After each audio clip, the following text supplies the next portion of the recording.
Prosthetics are being engineered to look, move, and feel more natural, like this.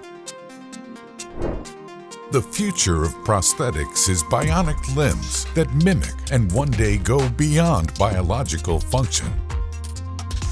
Around 2 million limb amputees in the U.S. alone rely on prosthetics of some kind to reproduce the limb functions they've lost. Numerous amputees now also turn to bionic options to help them with their day-to-day tasks.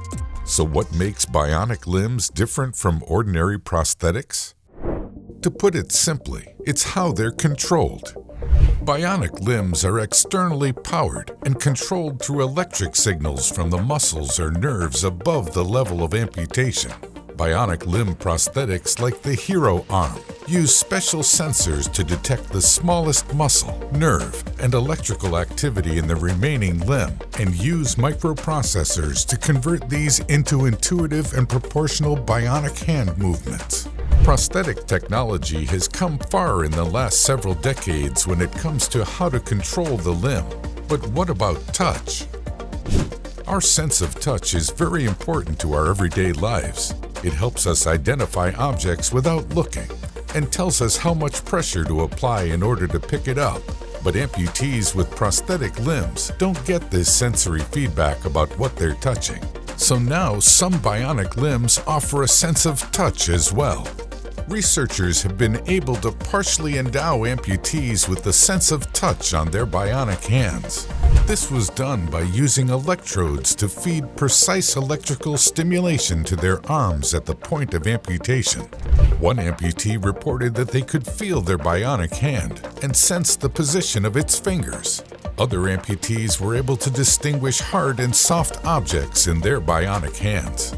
Then there's phantom limb syndrome, a phenomenon that 80 to 100% of amputees experience. It's when they can still imagine and vividly feel their limb, even though it's not there. This occurs because the region of the brain that represents the limb is still functioning and sending signals. The phenomenon can also be used to develop prosthetics. This is the Edermis. It's a flexible sensor that mimics the ability of the human skin to sense touch and even pain.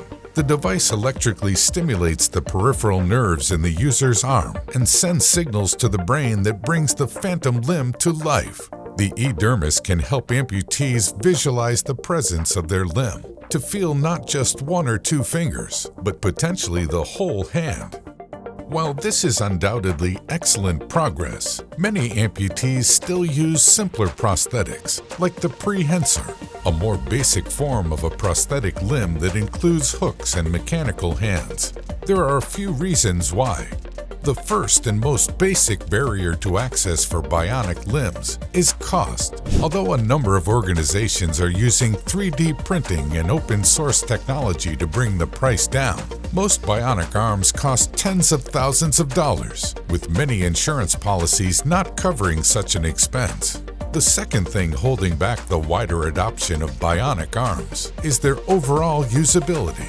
Most bionic arms on the market now, regardless of where they fall on the price spectrum, are heavy, can suffer from reliability issues, and come with some input latency. There have been significant advancements in allowing users to control their bionic limbs using the same nerve impulses that control their organic limbs, but the degree of responsiveness isn't always there. Although advanced devices like the modular prosthetic limb, with its 100 sensors and 26 independently controlled joints, are getting closer, simpler and cheaper devices can glitch and lack functionality. The Esper Arm hopes to curb this issue, utilizing the power of machine learning to grant users better control of their prosthetics over time. It uses prediction algorithms to eliminate much of the latency that can plague bionic arms. Another major issue for many amputees is pain from where the device is attached to the limb, often using suction. To get around this, some prosthetics can now be implanted through a process called osseointegration, in which they are surgically attached to the bone. Despite the limitations, researchers are working to expand the range and function of prosthetic devices. The future of prosthetic technology is filled with possibilities. Bionics can help people reimagine what isn't there, transcend physical barriers, and be able to gain movement and feeling.